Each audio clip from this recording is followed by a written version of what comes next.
Good morning, everybody. Well, it's June 23rd. It's probably been a month since I've had this camera out, or at least it feels that way. It's been a while, and we've just been very busy. very busy.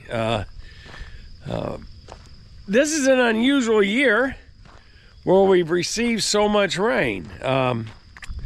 You know, in the flood of 93 and the flood of 95, that's Midwestern type of thing, where it affected the Missouri River basin and the Mississippi River basin. And I asked folks what caused the flooding on the Mississippi River during that time. Was it big rains, like a 20-inch rain, a 14-inch rain, an 8-inch rain? They said no, it just kept raining. Well, that's kind of this year for our area, for our spot. It's that way. So got the cows out here.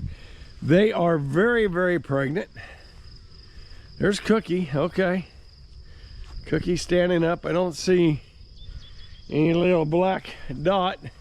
Cookie, Lily Beth. Yeah, well, they're not coming yet, but they are.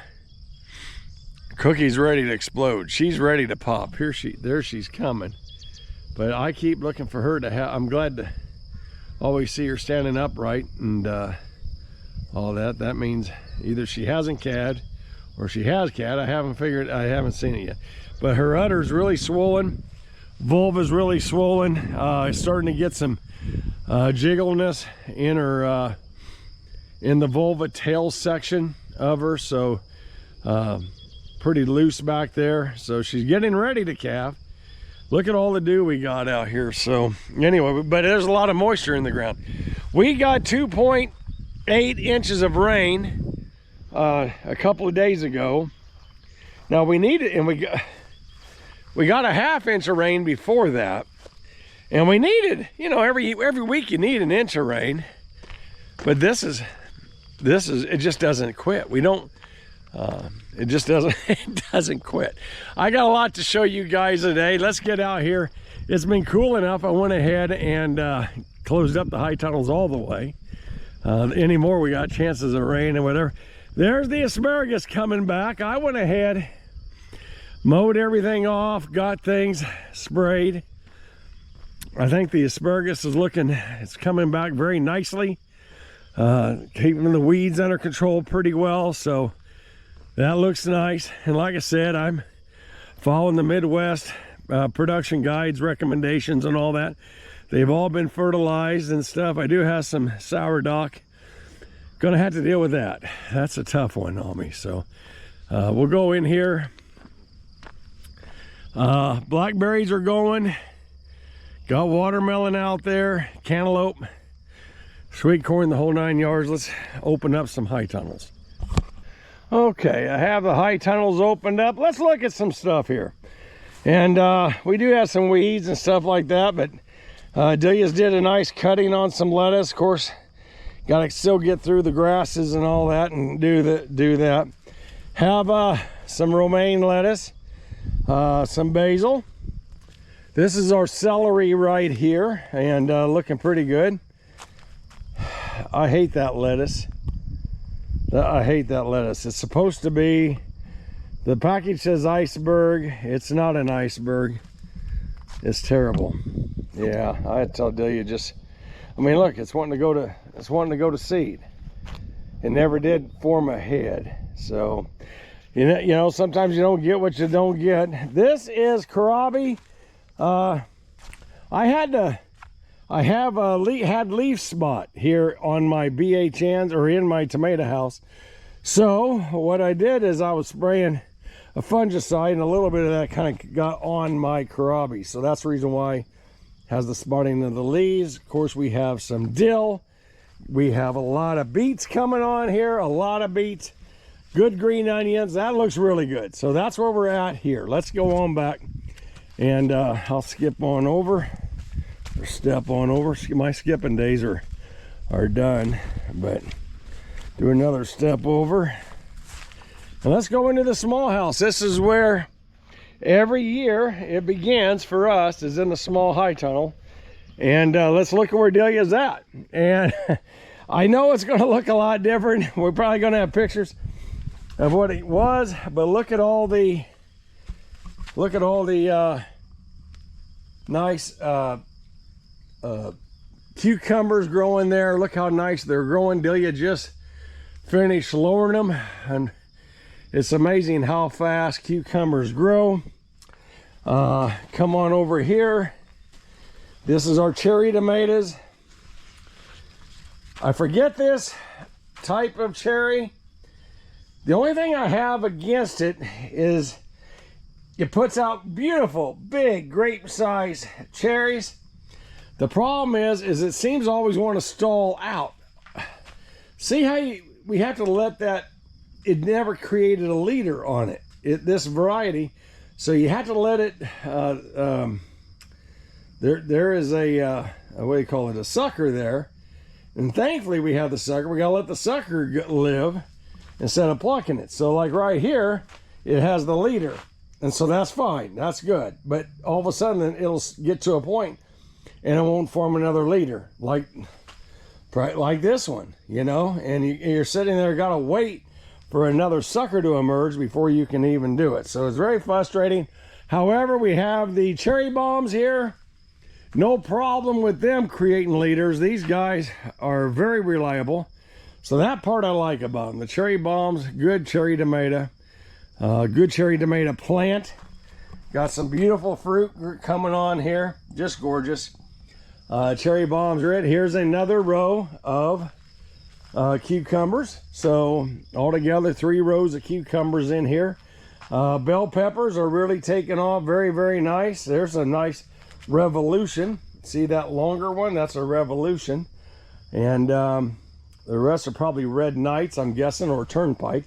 But they're looking good. Everybody's looking really, really good in here. So got to keep my eyes out for some aphids and things. But those are beautiful looking cherry or bell peppers.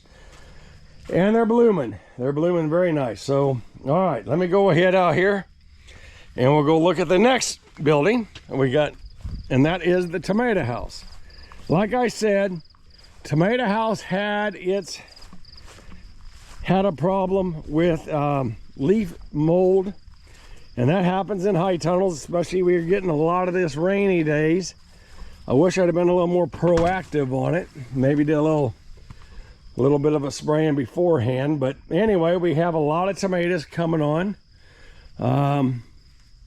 These are the BHN 589s. There's a nice tomato ready to be picked. Another nice tomato. So BHN 589s is these 4 rows. And you can see some really nice tomatoes in there, right? I mean, really nice tomatoes. So they're growing very, very well. Very happy about that. They're a little stalled out from having the leaf mold. There's a bunch of tomatoes right there. Delia's got picked. Here is Red Deuce. And again, you know, you notice how we have this new surge. I have not had to tie these up for a while because once they went through the leaf mold, they all kind of stalled out a little bit. Hopefully they'll go ahead and they'll be starting to bloom like that and get a secondary growth going here. So that's what we need.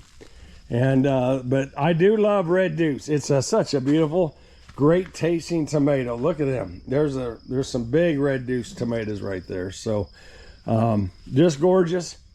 I know we're going to harvest quite a few more. Look at this. Yeah, look at all this new growth here. They decided to take off on me again. Thank goodness. Yeah, we can go ahead and get back to growing. Look at that thing. That thing says I am cured of the leaf mold and I'm growing. So there's that one. Let's go on out of here. I'm gonna have to tie up some tomatoes in here, that's for sure. So they're laying over. So now we're leaving the tomato house here and we are going to what we call the pepper house, the new house. This is the house we just finished building. And of course these peppers are quite a bit later than the original ones. And we have more cucumbers in this house and some more cherries, and real excited about it. They're taking off. Everybody in here, we got a little bit of a we don't have a little bit, we have a real problem of some rain overflow getting into this house. And you say to yourself, well, it's going to dry up one day and it'll be all right. But no, this rain still keeps coming. So got a little bit of an issue here. However, the nice thing is that we are starting to be able to go ahead and fertilize in here, which is going to greatly help these guys. We couldn't really fertilize because the amount of water that's coming in. Matter of fact, yeah, there's standing water right here. So we got a real problem in this zone of the high tide. You can even see where tomatoes are suffering and then or dead. And same way with the bell peppers, they look good and then they kind of get kind of small, but everybody's going to come out of it eventually. And eventually here this summer, the rains are going to stop and this area will dry up. But right now right now we're fighting a little bit of a little bit of self-made drainage problem. But yeah, it's kind of nice. These cucumbers here, of course, were just laying on the floor at that time, and now they are starting to take off. So that's good. Now that we have them upright, and you notice the leaves, by having them down on the woven fabric where they were just laying on the ground, how the woven fabric kind of scarred the leaves. But then you start looking at the new growth and see how well they're doing. So that's good. Getting some blooms here. Got some chili peppers and things like that I can go ahead and pick for my Overland Park. I'm excited about that. But yeah, no, everything's starting to go the right way. We're starting to get this thing going. We'll walk out here to this end, and it's been a fabulous year for our cabbages, broccoli, cauliflower, and we're starting to harvest onions now. So that's kind of exciting. Brussels sprouts, those guys are coming on. Right now, it's about time for me to harvest. Look at all these onions, and we're pulling some really nice big heads of bulbs of onions. So that's exciting. Let me go over here. I'm going to show you. I'm going to harvest me probably the last of my cabbage. This cabbage, I'll go and I'll harvest this up today. This will finish off the cabbage row. But my goodness, look at that. Isn't that nice? So finishing that up, we have another row of more cabbage, red cabbage, fast cabbage. Delia's harvesting close to 20 to 30 zucchini, yellow squash a day. Now they got involved with some bad storms, the zucchini. You say, well, them zucchini don't look good. Well, they got into some 80-mile-an-hour winds, and that's just the way it is. They were in some bad weather, so that's why they look so bad. Let's get over here real fast. I need to look at it because maybe I might want to harvest me some Brussels sprouts. And there they are. There's the Brussels sprouts. They're brustling. Yeah, look at them Brussels sprouts. I'll try to find me some nice compact heads if there's any such thing yet. Those look pretty good. They look pretty good. I mean, not 100%. They're still going.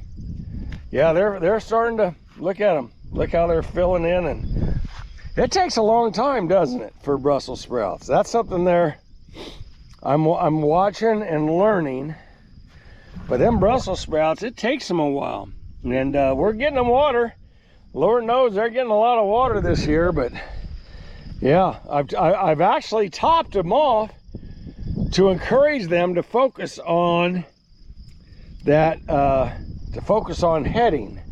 So I hope it ain't because it's so warm still. I mean, I know Brussels are many times harvested in the fall, but anyway, that looks like that's what we're looking for. See how them nice tight heads? There's one. I can go ahead and probably harvest me one Brussels sprout. That'd be good. Yep. It's just where we're at, but yeah, they're starting to grow, or they're starting to really mature, so that's exciting. And like I said, you look at how all this cabbage is. These are regrowth cabbages, these little tiny ones. Ain't that something? Yeah, little regrowth cabbages. They all, after we harvest them, they all started coming back. So that's kind of exciting. So, all right, folks, we'll go on out here. Take a look at the blackberries.